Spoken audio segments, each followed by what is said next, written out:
ମାନେ ଏବେ ଆମେ 8 ନମ୍ବର କରିବା। ଦେଖ ପିଲାମାନେ କ୍ୱେଶ୍ଚନ୍ ଗୁଡ଼ା ଟିକେ ବଡ଼ ବଡ଼ ଅଛି, ସେଥିପାଇଁ ଭିଡ଼ିଓ ଲେନ୍ଦି ହେଇଯାଉଛି। ତ ଏଠି ଆମେ ସବୁଗୁଡ଼ା 8 ନମ୍ବର 9 ନମ୍ବର ଏଇଟା ସବୁ କେମିତି ହେଉଛି ନା ସବୁ 202ଟି ତ୍ରିଭୁଜକୁ ଆମେ ସର୍ବସମ ପ୍ରମାଣ କରିତେ ପଡ଼ୁଛୁ, ତାପରେ ହେଇଯାଉଛୁ। ଦେଖ ଏଇଠି ଆମେ ବା ସ୍ୱୀକାର୍ଯ୍ୟ ନେଇକି ସର୍ବସମ କରିବା। ତା ପୂର୍ବରୁ କ'ଣ ହେଉଥିଲା ବା କ ବା ବାହୁ କୋଣ ବାହୁ, ଏଠି ବାହୁ ବାହୁ ବାହୁ ବା ସ୍ୱୀକାର୍ଯ୍ୟ ନେଇ କରିବା। ଦେଖ ପିଲାମାନେ କେମିତି କରିଛି ଦେଖ। ସେ କ୍ୱେଶ୍ଚନ୍ କ'ଣ କହିଲା, ଯଦି ଏକ ଚତୁର୍ଭୁଜର 4ଟି ବାହୁର ଦୈର୍ଘ୍ୟ ସମାନ, ଦତ୍ତ କ'ଣ କହିଲା ଚତୁର୍ଭୁଜର 4ଟି ବାହୁର ଦୈର୍ଘ୍ୟ ସମାନ ଏବଂ ଏହାର ଗୋଟିଏ କୋଣର ପରିମାଣ 90 ଡିଗ୍ରୀ ହୁଏ, ତେବେ ଏହା ଏକ ବର୍ଗଚିତ୍ର। ପ୍ରମାଣ କରିବା। ଗୋଟେ କୋଣ 90 ଡିଗ୍ରୀ କହିଦେଲା। ଦେଖ ମୁଁ କେମିତି ଲେଖିଲି, ଯାହା ଡକ୍ଟର ଛିଆକେ ଲେଖିଦେଲି ABCD ଏକ ଚତୁର୍ଭୁଜ ଯାହାର AB = BC = CD = AD ଏବଂ DAB ଗୋଟେ କୋଣ 90 ଡିଗ୍ରୀ କହିଛି, ମୋର ଯେକୌଣସି ମୋର ଗୋଟେ କୋଣ 90 ଡିଗ୍ରୀ ନେବି। ଏବଂ ଏବଂ ଆଉ କ'ଣ କଲି ନା ଏଇ BDଟାକୁ ଖାଲି କର୍ଣ୍ଣର ଆଣିଦେଲି। ଠିକ୍ ଅଛି, ଏଇଟା ଦତ୍ତ ସଇଲା ହେଲା।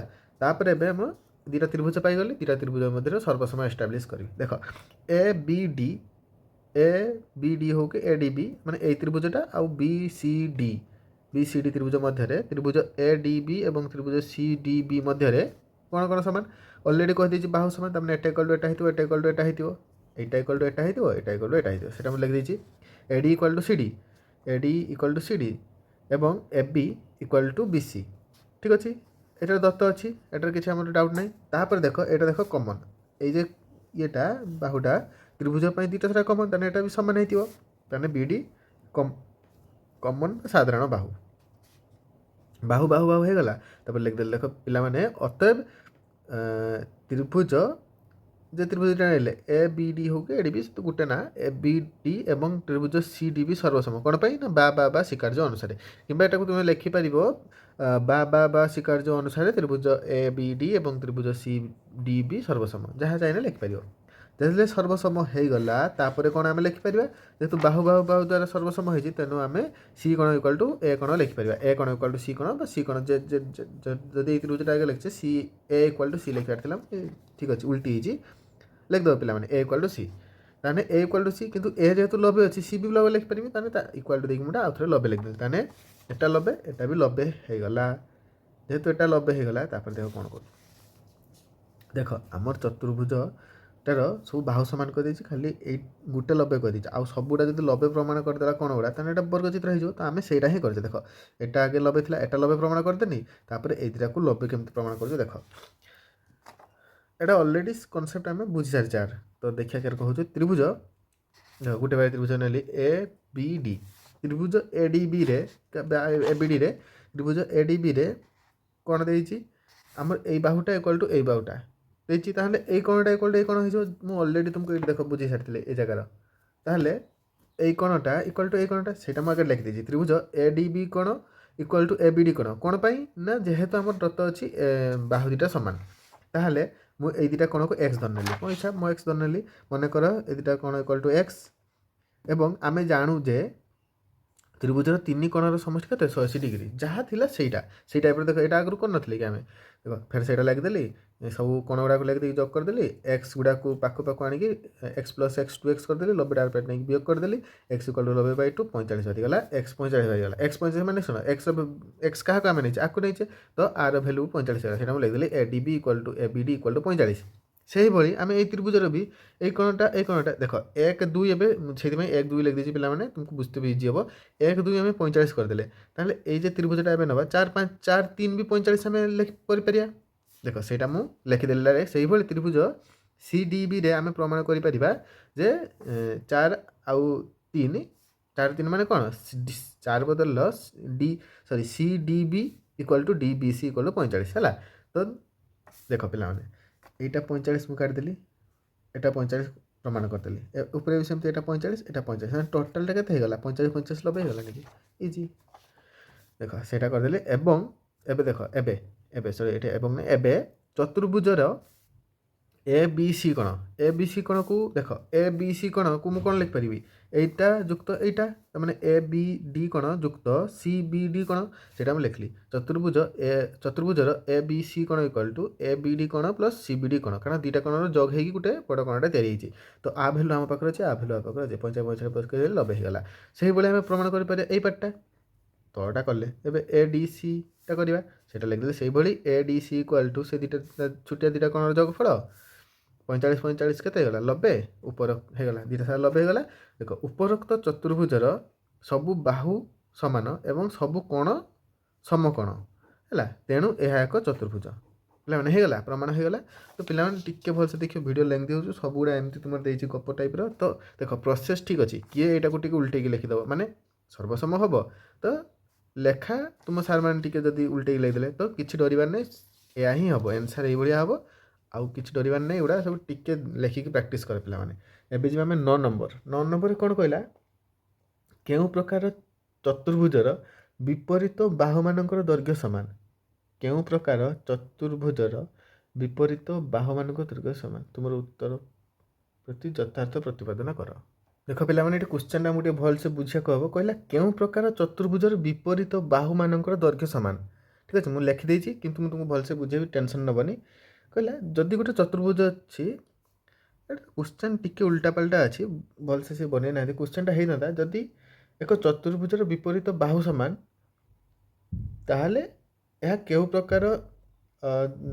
ପ୍ରକାର ଚତୁର୍ଭୁଜ, ଆଉ ତୁମ ଉତ୍ତର ପ୍ରତି ଯଥାର୍ଥ ଯେଟା ବି ଅଛି, ଯଥାର୍ଥ ମାନେ ପ୍ରମାଣ, ଯଥାର୍ଥ କହିଲା ମାନେ ଆମେ ପ୍ରମାଣ କର, ତୁମ ଉତ୍ତର ଯଥାର୍ଥତା ପ୍ରତିପାଦନ କର କହିଲା ମାନେ ଆମେ ପ୍ରମାଣ ହିଁ କରତେ ପଡ଼ିବ। ତ ଏଠି ଟିକେ କ୍ୱେଶ୍ଚନ୍ ଟିକେ ବାତିଲ ଅଛି, ତଥାପି ଦେଖ ସେଇ କଥାଟା କହିଲା ଯେ ବିପରୀତ ବାହୁ ସମାନ। ମୁଁ ଦତ୍ତରୁ କ'ଣ ନେଲି ନା, ମନେକର ଦେଖ ଦତ୍ତ ଆମକୁ ଅଲରେଡ଼ି ତାମାନେ ସେଇଟା କହିଦେଲେ, ବିପରୀତ ବାହୁ ଯଦି ସମାନ ହୁଏ ତାହେଲେ ଏଇଟା ପାରାଲେଲୋଗ୍ରାମ ସାମାନ୍ତରିକ ହେବ। କେମିତି ହେବ ସେଟା ପ୍ରମାଣ କରିବା। ଦେଖ ମନେକର ABCD ଏକ ଚତୁର୍ଭୁଜ, ପ୍ରଥମେ ଚତୁର୍ଭୁଜ ନେଲି ଯାହାର ବିପରୀତ ବାହୁମାନଙ୍କର ଦୈର୍ଘ୍ୟ ସମାନ। ବିପରୀତ ବାହୁମାନଙ୍କର ଦୈର୍ଘ୍ୟ ସମାନ ଚିତ୍ର ଦେଖିପାରୁଥିବେ ପିଲାମାନେ। ଏବଂ AC କର୍ଣ୍ଣକୁ ମୁଁ ଯୋଗ କରିଦେଲି, AC କର୍ଣ୍ଣକୁ ଯୋଗ କରିଦେଲି। ହଉ ଦେଖ AC କର୍ଣ୍ଣକୁ ଯୋଗ କଲା ପରେ ଦୁଇଟା ତ୍ରିଭୁଜ ହେଇଗଲା ନା, ABC ଆଉ ADC, ସେ ଦୁଇଟା ତ୍ରିଭୁଜ ନେଲେ, ADC ତ୍ରିଭୁଜ ଏବଂ CAB ତ୍ରିଭୁଜ, ADC ତ୍ରିଭୁଜ CAB ତ୍ରିଭୁଜ ମଧ୍ୟରେ ସବୁଗୁଡ଼ା ଏଇ ସର୍ବସମ ଦେଇକି ହେବ ପିଲାମାନେ, ଡରିବାର ନାହିଁ, ଖାଲି ଟିକେ ମନେ ରଖିବ କେମିତି କିସ ହେଉଛି। ଦେଖ ମଧ୍ୟରେ AD equal to CD, AD equal to, ଟିକେ ବୋରିଂ ଲାଗିବ ପିଲାମାନେ, କ'ଣ କରିବା, ଯେମିତି ହିଁ ବୋରିଂ ଲାଗିବ ଟିକେ, ଏମିତି କିଛି କରିବାର ନାହିଁ। ମୋ ଭିଡ଼ିଓକୁ ଡିସଲାଇକ୍ କରିବନି ପିଲାମାନେ, ଗଣିତ ହିଁ ବୋରିଂ ଅଛି ତ ମୁଁ କ'ଣ କରିବି। ହଉ ଦେଖ ପିଲାମାନେ, ତ୍ରିଭୁଜ ADC ଏବଂ ତ୍ରିଭୁଜ ମଧ୍ୟରେ ଦେଖ ଆମର ଅଲରେଡ଼ି କହିଦେଇଛି ଏଇ ବାହୁଟା ଇକ୍ୱାଲ୍ ଟୁ ଏଇ ବାହୁଟା, ସେଇଟା ମୁଁ ଲେଖିଦେଲି। ଆଉ ଏଇ ବାହୁଟା ଇକ୍ୱାଲ୍ ଟୁ ଏଇ ବାହୁଟା, ତ ତତ୍ତ୍ୱରୁ ନେଇକି ମୁଁ ଏଇ ଦୁଇଟା ଲେଖିଦେଲି, ଦେଖିପାରିବେ ପିଲାମାନେ, ଏଇ ଦୁଇଟା ଲେଖିଦେଇଛି। ତାପରେ ଏଇଟା ତ କମନ୍ ବାହୁ, ସେଇଟା ମୁଁ ଲେଖିଦେଲି ସାଧାରଣ ବାହୁ, ତାହେଲେ ଏଇଟା ବା ସ୍ୱୀକାର୍ଯ୍ୟ ଅନୁସାରେ ସର୍ବସମ ହେଇଯିବ। ଦେଖ ଆମେ ଅଲରେଡ଼ି ବହୁତ ଗୁଡ଼ା ନାହିଁ କରିସାରିଲେଣି ଏଇଭଳିଆ, ତ ତୁମକୁ ବୁଝିବାର ଆଉ କିଛି ପ୍ରୋବ୍ଲେମ୍ ହେବନି। ତ ଜଲ୍ଦି ମୁଁ ଟିକେ ଫାଷ୍ଟ ଫରୱାର୍ଡ଼ କରୁଛି। ଦେଖ ବା ସ୍ୱୀକାର୍ଯ୍ୟ ଅନୁସାରେ ତ୍ରିଭୁଜ ADC ଆଉ ତ୍ରିଭୁଜ ABC ସର୍ବସମ ହେଇଗଲା। ତେଣୁ ଯେହେତୁ ଏଇଟା ସର୍ବସମ ହେଇଗଲା, ଦେଖ ଏଠି ଭଲସେ ଦେଖିବ ପିଲାମାନେ, ଦେଖ ଏଇ ତ୍ରିଭୁଜଟା ଆଉ ଏଇ ତ୍ରିଭୁଜଟା ସର୍ବସମ, ତାହେଲେ ଏଇ କୋଣଟା ଆଉ ଏଇ କୋଣଟା ସମାନ ହେବ। ଆଉ ଦେଖ ଭଲସେ ଦେଖ, ଏଇ କୋଣ ଉପର ତ୍ରିଭୁଜର ଏଇ କୋଣଟା ମାନେ 2 କୋଣ, ତଳ ତ୍ରିଭୁଜର 4 କୋଣ ସମାନ ହେବ। ସେମିତି ଉପର ତ୍ରିଭୁଜର 3 କୋଣ, ତଳ ତ୍ରିଭୁଜର 1 କୋଣ ସହିତ ସମାନ ହେବ। ଭଲସେ ଆଉ ଥରେ କହୁ, ଦେଖ ପିଲାମାନେ, ଏଗୁଡ଼ା ତ ମୁଁ ମନରୁ କିଠୁ ଆଣିକି କହୁନି, ଯେତେବେଳେ ସ୍ୱୀକାର୍ଯ୍ୟ ପଢ଼ିଥିବ ସପ୍ତମ ଶ୍ରେଣୀର ଥିଲା ବୋଧେ, କି ତୁମେ ଦେଖିଥିବ କେଠି ଥିଲା ବୋଧେ ସପ୍ତମ ଶ୍ରେଣୀର, ତ ସେଇଠି ଏଗୁଡ଼ା ପଢ଼ିଥିବ। ଦେଖ କିସ କହିଲି ନା, ମୁଁ ଉପର ତ୍ରିଭୁଜ ତାହେଲେ ଏଇଟା ବା ଅନୁସାରେ ସର୍ବସମ ହେଇସାରିଛି। ତା ରୁଲ୍ କ'ଣ କହୁଛି ନା, 2 କୋଣଟା 4 କୋଣ ସହିତ ସମାନ ହେବ, ଆଉ 1 କୋଣଟା 3 କୋଣ ସହିତ ସମାନ ହେବ। ତ ମୁଁ ସେଇଟା ଲେଖିଦେଲି 1 2 3 4, ସେଇପାଇଁ ଲେଖିଥିଲି। ମୁଁ ପୁରା ଯଦି କୋଣଟା ଟିକେ ତୁମର ଇଏ ହେବ ତ ମୁଁ 2 କୋଣ 1 କୋଣ କରିକି ଲେଖିଛି। ହଉ କିନ୍ତୁ ଏଠି ମୁଁ ଠିକ୍ ଠାକ୍ ଲେଖିଛି। ଏଠି ଦେଖ, ତେଣୁ CAB କୋଣ କାହା ସହିତ ସମାନ ହେବ, 1ଟା 4 3 ସହିତ, ତାହେଲେ DCA କୋଣ ସହିତ ସମାନ ହେବ। ସେମିତି 2ଟା 4 ସହିତ ସମାନ ହେବ, ଏଇଟା ଲେଖିଛି, ତୁମେ ଲେଖିଦେବ, ଠିକ୍ ଅଛି। ହଉ ଏଠି ସରିଲା। ତାପରେ ଏବେ ଆମେ ଆରମ୍ଭ କରିବା ମେନ୍ ଜିନିଷ। ଏଠି ଟିକେ ଗୋଟେ ଜିନିଷଟା ତୁମକୁ ବୁଝେଇଦେବି। ଦେଖ ଏଇଟା ଛେଦକ, ଗୋଟେ ଦୁଇଟା ଗାର ପଡ଼ିଛି, ଆମେ ଏଇଟା ଜାଣିନେ, ଆମେ କହୁନି ଯେ ଏଇଟା ସମାନ୍ତର ଅଛି, L1 L2, ଏଇଟା ଗୋଟେ ତା'ର ଛେଦକ। ଯଦି ଛେଦକର ବିପରୀତ କୋଣ ଗୁଡ଼ାକ ସମାନ ହେଇଗଲା, ଦେଖ ପିଲାମାନେ ଭଲସେ, ଏଇଟା ଗୋଟେ ଥିଲା ସ୍ୱୀକାର୍ଯ୍ୟ ଥିଲା, ତୁମର ତ ଦେଇନେ ଉପପାଦ୍ୟ ଟାଇପ୍ର ଥିଲା 9 କ୍ଲାସ୍ରେ, ଗୋଟେ ଆଗେ ଉପପାଦ୍ୟ ପଢ଼ିଥିଲେ, ତାପରେ ଆମେ ଆପ୍ଲାଏ କରୁଥିଲେ। ହଉ ତୁମେ ଏଇ କ୍ୱେଶ୍ଚନ୍ରୁ ହିଁ ସବୁ ତୁମକୁ ଜାଣିବାକୁ ପଡ଼ିବ, ସବୁ ମନେ ରଖିବାକୁ ପଡ଼ିବ, ଏକ୍ସଟ୍ରା ତୁମର ଦେଇନାହିଁ। ହଉ ଭଲସେ ଦେଖ ଏଠି ପିଲାମାନେ, ଯେତେବେଳେ ଦୁଇଟା ଲାଇନ୍ ଅଛି L1 L2, ଦେଖ ଟିକେ ବେତାଳିଆ ହେଉଛି, ତୁମେ ବୁଝିବା ନାହିଁ, ମୁଁ ଗାର ଟାଣୁଛୁ। L1 L2 ଯଦି ବିପରୀତ କୋଣ ଗୁଡ଼ାକ ସମାନ ହେଇଯାଏ, ଯଦି ଏଇ କୋଣଟା A କୋଣ ଆଉ B କୋଣ, A କୋଣ ଇକ୍ୱାଲ୍ ଟୁ B କୋଣ ହେଇଗଲା, ତାହେଲେ L1 ସମାନ୍ତର L2। ଭଲସେ ଦେଖ, ଯେତେବେଳେ ବିପରୀତ କୋଣଗୁଡ଼ିକ ଗୋଟେ ଛେଦକର ବିପରୀତ କୋଣଗୁଡ଼ିକ ସମାନ ହେଇଗଲା ତାହେଲେ ଯେଉଁ ଯାହା ପ୍ରତିଛେଦକଟି ଟାଣା ଯାଇଛି ସେଟା ସମାନ୍ତର ହେଇଯିବ। ସେଇ କନସେପ୍ଟକୁ ନେଇକି ଆମେ ଏଠି କରିବା। ଦେଖ ପିଲାମାନେ କେମିତି ହେଉଛି ଦେଖ ଭଲସେ ଟିକେ ବୁଝିବ, ଟିକେ ଡିଫିକଲ୍ଟ ଅଛି। ପ୍ରଥମେ ମୁଁ ଡି ସି ଆଉ ଏ ବି କୁ ନେଲି। ଡି ସି ଆଉ ଏ ବି ଏକ ସିଧା ଗାର ମୋର, ତ ତା ପ୍ରତି ଏସି ଏକ ଛେଦକ, ହଁ କି ନା କୁହ ପିଲାମାନେ? ଡି ସି ଆଉ ଏ ବି ପ୍ରତି ଏସି ଏକ ଛେଦକ। ଅଲରେଡ଼ି ଆମେ ପ୍ରମାଣ କରିସାରିଛେ 3 କୋଣ ଇକ୍ୱାଲ୍ ଟୁ 1 କୋଣ। ଛେଦକର 2 ବିପରୀତ, ଏଇଟା ଛେଦକ, ଏହାର ବିପରୀତ କୋଣ ଦୁଇଟା ସମାନ ହେଇଗଲା ପିଲାମାନେ। ତାହେଲେ ଏଇ ଦୁଇଟା କ'ଣ ହେଇଗଲା? ସମାନ୍ତର ହେଲା କି ନାହିଁ କୁହ? ସେଇଟା ହିଁ ଲେଖିଦେନି ପିଲାମାନେ, କିଛି ନାହିଁ। ଡି ସି ଏବଂ ଏ ବି ଉପରେ ଏସି ଏକ ଛେଦକ ଏବଂ ଏଇ ଯେ ଏଇ ଜିନିଷଟା ମୁଁ କେଉଁଠୁ ଆଣିକି ଲେଖିଲି? ଏଇଠୁ ମୁଁ ପ୍ରମାଣ କରିଥିଲି ଫାଷ୍ଟ, ସେଥିପାଇଁ ଆମେ ଏଇଟା ପ୍ରମାଣ କଲେ। ଦେଖ ସେ ଏଇଟା ଲେଖିଲି ଡି ଏ ସି କୋଣ ଇକ୍ୱାଲ୍ ଟୁ ସି ଏ ବି କୋଣ। ତେଣୁ ଯେହେତୁ ଏତିକି ବାଟ ଇଏ ହେଇଗଲା, ତାହେଲେ ଆମେ ତେଣୁ କ'ଣ ଲେଖିପାରିବା ନା ଡି ସି ସମାନ୍ତର ଏ ବି। ମାନେ ଏଟା ସମାନ୍ତର ଏଟା ହେଇଗଲା। ଆଉ ଗୋଟେ କ'ଣ ରହିଲା? ଏଇଟା ସମାନ୍ତର ଏଇଟା ଆମକୁ ପ୍ରମାଣ କରତେ ପଡ଼ିବ। କେଟା? ଏ ଡି ଆଉ ସି ବି। ସେଇଭଳି ଲେଖିଦେଲେ। ସେହିଭଳି ଦେଖ ତୁମର ଯେତେବେଳେ ଗାରଟା এইଭଳିଆ ଥିଲା, ଏଇଟା ଛେଦକ ହେଲା, ମୁଁ କହିବି ଗାରଟା ମୋର ଏରକ ଅଛି, ଛେଦକଟା এইଭଳିଆ ଅଛି, ତାହେଲେ ବି ଏଠି ବି ଆମର ଏଇ ଦୁଇଟା କୋଣ ଯଦି ସମାନ ହେଇଗଲା ତାହେଲେ L1 L2 ସମାନ୍ତର ହେଇଯିବ ହେଲା। କିଛି ନାହିଁ, ଦରିଆ ନାହିଁ, ଟିକେ ଭଲସେ ଦେଖ। ଏବେ এইଭଳିଆ ଦୁଇଟା ଗାର ପଡ଼ିଛି, ତାର ପାଇଁ ଛେଦକ ସେଇ ଗୋଟେ, ଛେଦକ ତ ସେଇ ଗୋଟେ ରହିବ ନା। ଦେଖ ସେଇଭଳି DA ଏବଂ CB ଉପରେ AC ଏକ ଛେଦକ, DA ଆଉ CB ମଧ୍ୟ ଉପରେ AC ଏକ ଛେଦକ ଏବଂ ଛେଦକର ଦେଖ ଭଲସେ ଦେଖ, ଏଇ ଛେଦକଟାର ଏଇ କୋଣଟା ଆଉ ଏଇ କୋଣଟା 2 କୋଣ ଆଉ 4 କୋଣ, କ'ଣ କ'ଣ ନା DAC କୋଣ, 2 ମାନେ DAC କୋଣ ଏବଂ ACB କୋଣ ବା BAC କୋଣ, ତଳୁ ନେଇପାରିବ ଉପର ନେଇପାରିବ, ନାଁଟା ଯେମିତି ଦେଖ ମୁଁ ଏଠି BAC ଲେଖିଛି, ସରି BCA ଲେଖିଛି। BC କୋଣଟା ସମାନ କେଇଠୁ ପାଇଲି? ମୁଁ ଏଇଠି ପାଇଥିଲି, ଦେଖ ଏଇଠି ପାଇଥିଲି, ତ ସେଇଟାକୁ ମୁଁ ଲେଖିଦେଲି।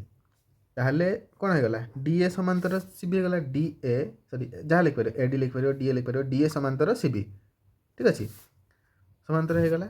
ତାହେଲେ ଆମର କ'ଣ କ'ଣ ପ୍ରମାଣ କରିଦେଲେ ନା ଦୁଇଟା ବାହୁ ସମାନ୍ତର ପ୍ରମାଣ କରିଦେଲେ, ଆଉ ଅପୋଜିଟ୍ ବାହୁର ଦୈର୍ଘ୍ୟ ତ କହିଥିଲା ଫାଷ୍ଟରୁ ସମାନ। ତେଣୁ ଦେଖ ଏଠି ଲେଖିଲି, ଯେହେତୁ ABCD ଚତୁର୍ଭୁଜର AB ସମାନ୍ତର CD ଏବଂ DA ସମାନ୍ତର BC ଏବଂ ବିପରୀତ ବାହୁ ସମାନ, ଏହା ଏକ ସାମନ୍ତରିକ ଚିତ୍ର। ଦେଖ ସଇଲା ପିଲାମାନେ। ଦେଖ ପିଲାମାନେ ଭିଡ଼ିଓ ଲେନ୍ଦି ହେଉଛି, ମୋର କିଛି କରିବାର ନାହିଁ, ଭିଡ଼ିଓ ଟିକେ ଲେନ୍ଦି ହେବ, ତୁମର ଏମିତି ପ୍ରମାଣ ଦେଇଛି, ସେମାନେ ଭଲସେ ପଜ୍ କରିକି ଲେଖିପାରିବ। ଆଉ ଦେଖ ପିଲାମାନେ 10 ନମ୍ବରଟି କେମିତି କହିଲା ନିମ୍ନ ଚତୁର୍ଭୁଜ ପରି ଏକ ଚତୁର୍ଭୁଜର କୋଣମାନଙ୍କର ପରିମାଣର ସମଷ୍ଟି 360 ଡିଗ୍ରୀ ହେବ କି? ଜ୍ୟାମିତିକ ଯୁକ୍ତି ଦେଇ ପ୍ରମାଣ କରିବା। ଆଉ ଦେଖିବା କ'ଣ କହିଲା। ଆଗେ ମୁଁ ଚିତ୍ରଟା କାଟି ଦେଉଛି ପିଲାମାନେ, ତୁମର ଏ ଚିତ୍ରଟା ଦେଇଛି, ଦେଖ ଏମିତି ଚତୁର୍ଭୁଜଟା ଦେଇଛି। ଚତୁର୍ଭୁଜ କ'ଣ? 4 ବାହୁ ଦ୍ୱାରା ଆବଦ୍ଧ, 1 2 3 4, ତାହେଲେ ଏଇଟା ବି ଗୋଟେ ଚତୁର୍ଭୁଜ, ତୁମେ ଏଟାକୁ ତ୍ରିଭୁଜ କହିବନି ପିଲାମାନେ, ଏଇଟା ଚତୁର୍ଭୁଜ। ତ ଏହାର କୋଣ କେଇଟା କେଇଟା କୁହଲା? এটা বি কোণ, এ কোণ, এই কোণ, ଆଉ ଏଇ ଯେ କୋଣଟା ତା ଅନ୍ତସ୍ଥ କୋଣ ନବ, ବହିସ୍ଥ ଏଇ ଡି କୋଣଟା ନେବନି। ତ ଦେଖ ଏହାର ଗୋଟେ କର୍ଣ୍ଣ, ଦେଖ ମୁଁ ଟାଣୁଛୁ, ମୁଁ ଏଇଟା ଆଡ଼ିସନାଲ୍ ଜବ୍ କଲି, କର୍ଣ୍ଣଟା ଟାଣିଦେଲି। ଆଉ ଗୋଟେ କର୍ଣ୍ଣ ପିଲାମାନେ ଜାଣିଛ, ଏଠି ଗୋଟେ ମଜାଦାର ତଥ୍ୟ ତୁମର ଦେଇନି, ଆର ଯଦି ଏଇଟା ଗୋଟେ ଅନ୍ତସ୍ଥ କୋଣ, ଏଇଭଳିଆ ଦେଲେ ଚତୁର୍ଭୁଜ ହେଇଥିବ, ତାର ବହିସ୍ଥ କର୍ଣ୍ଣ ସେକେଣ୍ଡ କର୍ଣ୍ଣଟା ବାହାରେ ଯିବ। ଏଇଟା ମୁଁ ଟାଣୁନି, ତଥାପି ଯଦି ଟାଣିବ ଏସି ଏହାର ଗୋଟେ କର୍ଣ୍ଣ, କିନ୍ତୁ ଏଇ କର୍ଣ୍ଣଟି ଚତୁର୍ଭୁଜର ବାହାରେ ଯିବ ହେଲା। ହଉ এটা তোমার কনসেপ্ট ନାହିଁ, ତଥାପି ମୁଁ କହିଦେଲି ଟିକେ। ହଉ এটা ଦେଖିବା। ଦେଖ ତୁମକୁ ଆଗେ ପ୍ରମାଣ ମୁହଁରେ କରିଦେଉଛୁ। ଦେଖ ଏଠି ଯଦି ଭିତରେ ଟାଣିଦେଲି, ତାହେଲେ ଦୁଇଟା ତ୍ରିଭୁଜ ହେଇଗଲା ନା, ADB ତ୍ରିଭୁଜ ଆଉ DCB ତ୍ରିଭୁଜ। ତାହେଲେ ଏଇ ଦୁଇଟା ତ୍ରିଭୁଜର 3 କୋଣ ସମଷ୍ଟି କେତେ ହେଇଥିବ ପିଲାମାନେ? ପ୍ରଥମ ତ୍ରିଭୁଜର ସମଷ୍ଟି 180 ଡିଗ୍ରୀ, ଆମେ ତ୍ରିଭୁଜର 3 କୋଣ ସମଷ୍ଟି 180 ଡିଗ୍ରୀ, ଏପାରି ତ୍ରିଭୁଜ ସମଷ୍ଟି 180 ଡିଗ୍ରୀ। ତାହେଲେ ଏପାରି ତ୍ରିଭୁଜ ଆଉ ଏପାରି ତ୍ରିଭୁଜକୁ ଆମେ ଯୋଗ କରିଦେଲେ 180 ଯୁକ୍ତ 180 ଯେ 360 ହେଇଯିବ। ତ ସେଇଟାକୁ ଆମେ ପ୍ରମାଣ କରିବା। ଦେଖ ପିଲାମାନେ ମୁଁ କରୁଛି, ଉପରୋକ୍ତ ଚତୁର୍ଭୁଜର BD କର୍ଣ୍ଣକୁ ଅଙ୍କନ କଲି। ତାହେଲେ କ'ଣ ହେଇଗଲା? ଯେ ଦୁଇଟା ତ୍ରିଭୁଜ ଉତ୍ପନ୍ନ ହେଲା। କେଉଁ ଦୁଇଟା ତ୍ରିଭୁଜ ଉତ୍ପନ୍ନ ହେଲା? ABD ତ୍ରିଭୁଜ ଓ BDC ତ୍ରିଭୁଜରେ। ଏଇଟା ସେମିତି ଆମେ ସର୍ବସମ କରିବାନି, ଏଠି ଖାଲି ଲେଖିବା, ପ୍ରଥମେ ଲେଖିବା ତ୍ରିଭୁଜ ABDର। ଧର ତ୍ରିଭୁଜ ABDର କ'ଣ ଲେଖିପାରିବି ମୁଁ ନା, देख पे ना दे दूची पूरा ABCD लिखने टिके तुम कन्फ्यूज हो 1 2 3 4 5 6 ठीक अच्छे ताहले देख त्रिभुज ABC रे मु कौन लिख पारि 1 कोण युक्त 2 कोण युक्त 3 कोण पे तुम जो चाहब 1 कोण बदल BAD कोण लिख पार 2 कोण बदल ADB कोण लिख पार आउ ABD कोण लिख पार 3 बदल तो 180 डिग्री आम जाने फास्ट त्रिभुज कथा लिखुचे है दैट इम्प्लाइज ना एमती रखीद इक्वेशन 1 देखिए टिके लिखिदे भल होता केवल त्रिभुज हो दुटा लिखा गोटे लिखा ना दुटा क्या लिखा त्रिभुज ABD आगे लिखले त्रिभुज BCD रे लिखा BCD हाँ ठीक अच्छे BCD रे सेमती 6 नंबर कोण युक्त 5 नंबर कोण युक्त 4 नंबर कोण तीन टा कोण समस्त त्रिभुज 180 डिग्री तो इक्वेशन 2 समीकरण 1 और 2 को जग कले मु जग करदेली सिंपली जग कले कौन हम पे सब कौन जग हो 1 कोण प्लस 2 कोण प्लस 3 कोण LHS को LHS जग हम RHS को RHS जग हम LHS गुड़ा आगे सब लिखी दीजिए 1 2 3 तब 4 सजेक लिखिली 5 6 कोण सजेक लिखा नाला हो छाड़ ठीक अच्छे 180 युक्त 180 ठीक अच्छे 1 कोण 3 कोण हाँ 3 6 मु 3 6 पाक नेमी 3 6 मिसिकी गोटे बड़ कोण हो बी कोणटा हो देख मु 3 आउ 6 कोण को जब मिसेदेवी ताने बी कोण हो ना 3 आउ 6 छोटिया दुटा कोण मिसेदे बी कोण हो सेमती 2 5 मिसेदेले ए कोण हो ना ADB ए कोणटा ADB ए कोण नबनी सब भितर अंतस्थ कोण नबा हो मु ताहले एक कोण को एक कोण लिखली ए कोण लिख परिया एक कोण को ए लिख परिया कि नहीं एक कोण को ए लिखिदेली 2 आउ 5 2 आउ 5 पाखर आने आसली थे पाक नहीं आस तुम इजी हम सेमती 3 आउ 6 पाक आनली आ किए रहीगला 4 रहीगला 4 केटा 4 बदल मुझे सी लिखदेली ठीक अच्छे यहाँ 360 होगा 180 प्लस 180 360 नुह कि हाँ ए कोण को ए कोण रखली 2 आउ 5 पिला माने 2 आउ 5 2 आउ 5 कौन डी कोण पूराटा मुझे डी लिखुँ खाली डी कोण ना तुम मैंने लिखिपर ADB माने भितरटा नुहे सरी बाहरटा नुहे भितरटा भलसे मन रखुव मुझे लिखी दूँ ना भूल भाल कर पे हाँ यहाँ होगा 3 6 मिसिक कौन बी होगा सेमती सी तो सी एटी अच्छी 360 डिग्री प्रमाण है पे चतुर्भुजर जो दत्त चित्र देता तार 4 कोण समस्त 360 है तो यहाँ प्रमाण मांगला पे वीडियो जदि तुम बुझीपारच चैनल को टिके सब्सक्राइब कर लाइक कर वीडियो को आउ तुम सांग मान सहित शेयर कर आ कमेंट करने को भूलनी जहाँ कमेंट कर तुम कमेंट पढ़ले मत भल लगे देख पे 11 नंबर एवं जा 11 नंबर रे देख ठीक भूल बास्ते कही ठीक भूल ठार आम बुझा ये बेस जिन ठीक भूल तो आम इजिली खाली ठीक भूल लिखदे ना ना और उत्तर भी लिखते हाँ तुम उत्तर पर यथार्थता प्रतिपादन कर सेटा भी कही हो आगे गोटे गोटे बुझा लिखा भिडियो लेंथी होती से जब आम बुझीपारानी हो कहला जो चतुर्भुजर कर्णद्वयर दैर्घ्य समान एवं कर्णद्वय परस्पर को समद्विखंड करती ताहा निश्चित भाव में एक वर्गचित्र हो पार ना पे ये आ गोटे जदि कंडीशन कही था जे कर्णद्वय परस्पर को 90 डिग्री छेद करती ताहले सेटा वर्गचित्र हो पारता किंतु से जेहेतु से कंडीशनटा कहनी ताने एटा आयतचित्र हम सी जी कंडीशन कही से अनुसार आयतचित्र हम तो यहाँ भूल अच्छी पे बुझीपार ना गोटे मुझे चतुर्भुज चतुर्भुजटा ये अच्छी से कहला कहला जे एक चतुर्भुजर कर्णद्वयर दैर्घ्य समान आयतचित्र क्षेत्र भी सामान तो यहाँ मुझे आयतचित्र जाणी नहीं तो दैर्घ्य सामान एवं कर्णद्वय परस्पर को समद्विखंड आयतचित्र भी समद्विखंड करती परस्पर को ठीक अच्छे ताहार निश्चित भाव में एक वर्गचित्र यहाँ वर्गचित्र है कि ना वर्गचित्र केते होता जब यहाँ टी कमे देखिए 90 डिग्री आम कर था यहाँ वर्गचित्र होता तो ये आम लिखा उत्तर आगे कौन लिखा भूल तापाई येटा लिखा भूल अच्छी तो भूलटा लिखले कौन पर भूल अच्छे लिखा एक चतुर्भुज जार कर्ण समान एवं परस्परକୁ समद्विखंड करती एक आयत चित्र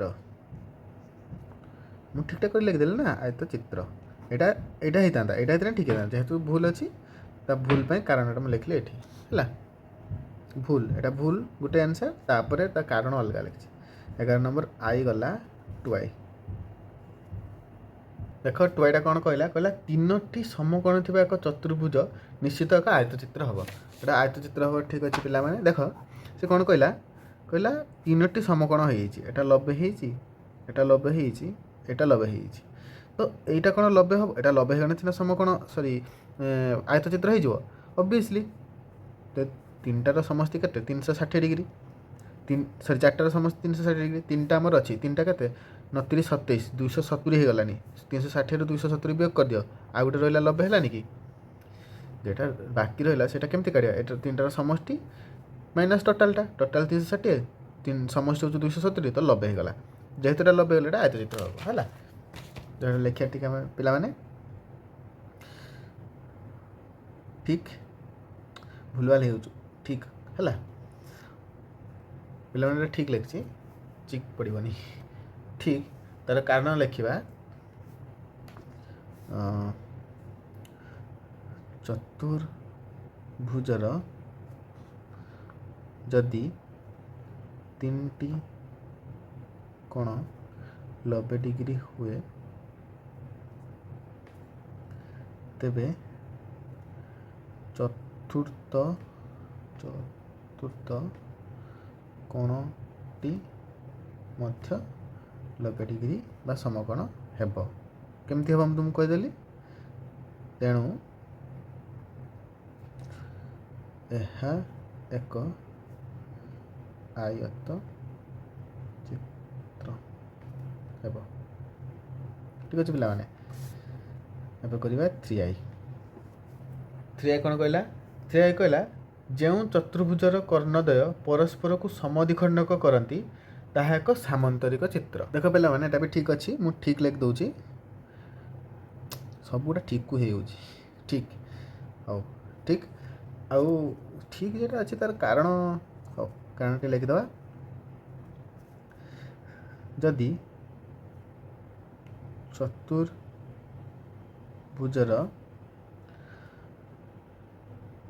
कर्ण कौन कहला कर्णद्वय समद्विखंड करती कर्णद्वय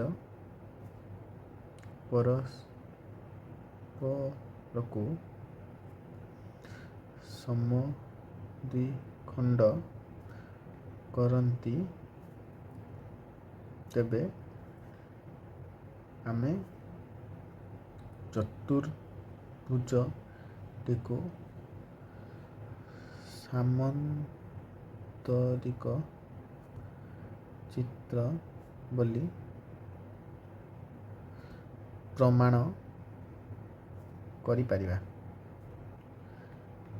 केमती करिपरिबा जो से बाक बा सक बा से सब स्वीकार्य नहीं कि आम प्रमाण करिपरिबा ताहले एटा केमती कौन लिखे ठीक अच्छी देख पिला माने तुमको बुझे भी दौची गोटे सामंतरिक गोटे चतुर्भुज अच्छे भाया से कहला यार कर्णद्वय परस्पर को समद्विखंड करछंती एटा equal to Etah equal to तुम मैंने पिला माने गोटे मन क्वेश्चन आसतो सर एटा ये भी तो हो पार वर्ग चित्र भी हो पार आयत चित्र भी हो पार रंबस भी हो पार देख रंबस चित्र काटी मुझे देखु रंबस भी समद्विखंड करछंती वर्ग चित्र भी समद्विखंड करछंती आयत चित्र भी समद्विखंड करछंती ओके ना कह ताने मु केवल सामंतरिक चित्र कौन पाई कहूँ पिला माने भेन डायग्राम पढ़ला बेले मु कौन कही सामंतरिक चित्र अंडर सबू आसवे सबू माने किए रंबस भी आसो आयत चित्र भी आसो आउ वर्ग चित्र भी आसो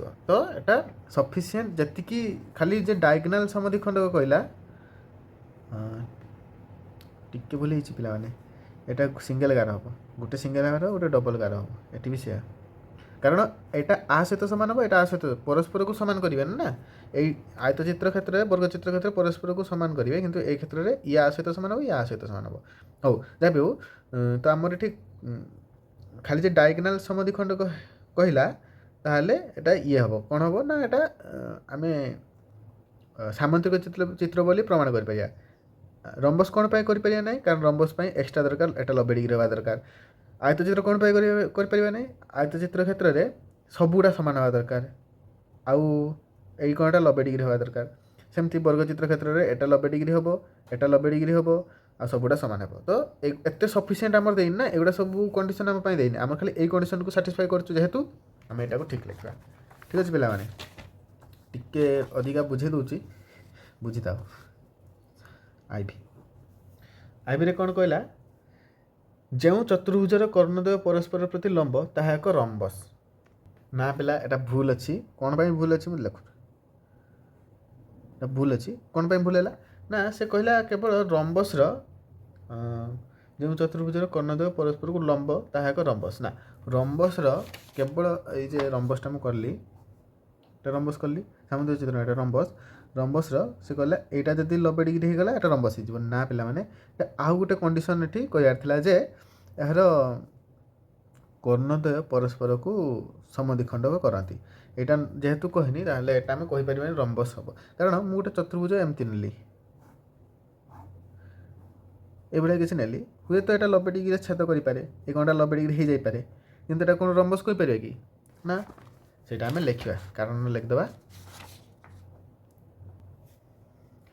ଦେଖ ଏକ ରମ୍ବସ୍ର କର୍ଣ୍ଣଦ୍ୱୟ ପରସ୍ପରକୁ ସମଦ୍ୱିଖଣ୍ଡ କରିବା ଆବଶ୍ୟକ। ଠିକ୍ ଅଛି ଏଟା ଆବଶ୍ୟକ ଆଉ ତ ଏଟା ବି ଆବଶ୍ୟକ ଆର ଏଟା ବି ଆବଶ୍ୟକ ଯେଟା କହିଛି କେଟା କହିଛି ଲମ୍ବ ତ ଲମ୍ବ ସହିତ ଏଟା ବି କହିଥିଲେ ଆମେ କହିପାରିଥାନ୍ତେ ଏଟା ରମ୍ବସ୍ ଯେହେତୁ ଏଟା କହିନାହିଁ ତାହେଲେ ଏଟା ଭୁଲ ଅଛି। ତାପରେ ଏବେ ଯିବା ଭିରେ କ'ଣ କହିଲା ଯେଉଁ ଚତୁର୍ଭୁଜର ବିପରୀତ କୋଣଗୁଡ଼ିକର ପରିମାଣ ସମାନ ତାହା ଏକ ସାମନ୍ତରିକ ଚିତ୍ର। ତାମାନେ ଏଟା ଠିକ୍ ଅଛି ଲେଖିବା ଆମେ ଠିକ୍ ଠିକ୍କୁ ଲେଖିବାନି ଫାଷ୍ଟରୁ ଠିକ୍ ଲେଖିବା। ହଉ ଠିକ୍ ଅଛି ତାର କାରଣ ଲେଖିବା ଯଦି যেটা କହିଲା সেটা କାରଣ ଆମେ ଲେଖିଦେବା ଚତୁର୍ଭୁଜର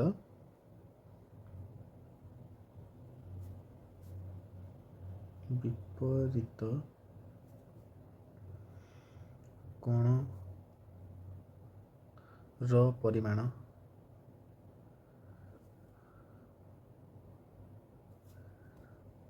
ତେବେ ଏହା ଏକ ସାମନ୍ତରିକ ଚିତ୍ର। ଭିଆଇ ଠିକ୍ ଅଛି ପିଲାମାନେ ଭିଆଇକୁ ଯିବା। ଭିଆଇରେ କହିଲା ଯେଉଁ ଚତୁର୍ଭୁଜର ସମସ୍ତ କୋଣଗୁଡ଼ିକର ପରିମାଣ ସମାନ ତାହା ଏକ ଆୟତଚିତ୍ର। ଠିକ୍ ଅଛି ପିଲାମାନେ ଏଇଟା ଠିକ୍ ଲେଖିବା କାରଣ ଲେଖିବା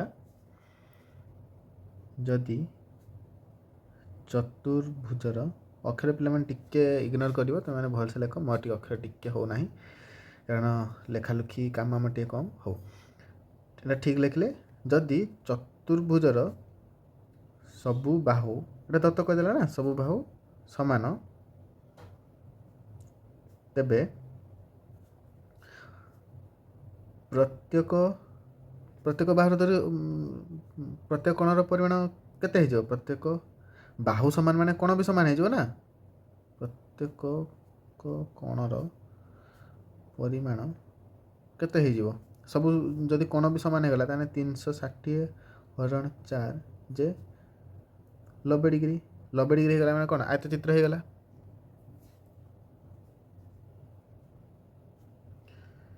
ତାପରେ ଲେଖିବା ଏକ ଚତୁର୍ଭୁଜର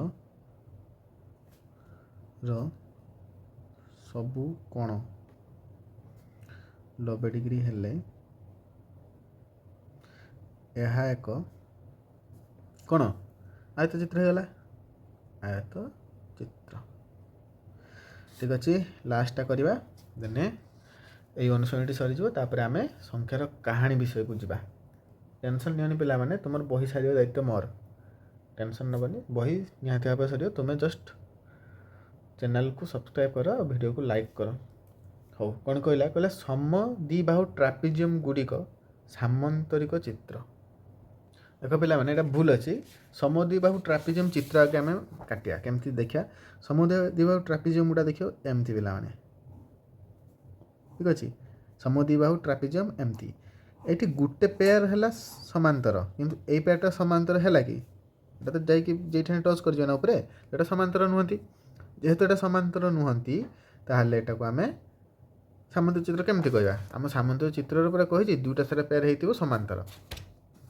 ତାହେଲେ ଏଟା ଭୁଲ ଲେଖିବା, ଭୁଲ। ତାପରେ ଲେଖିବା କାରଣ ସମଦ୍ୱିବାହୁ ଟ୍ରାପିଜିୟମ୍ର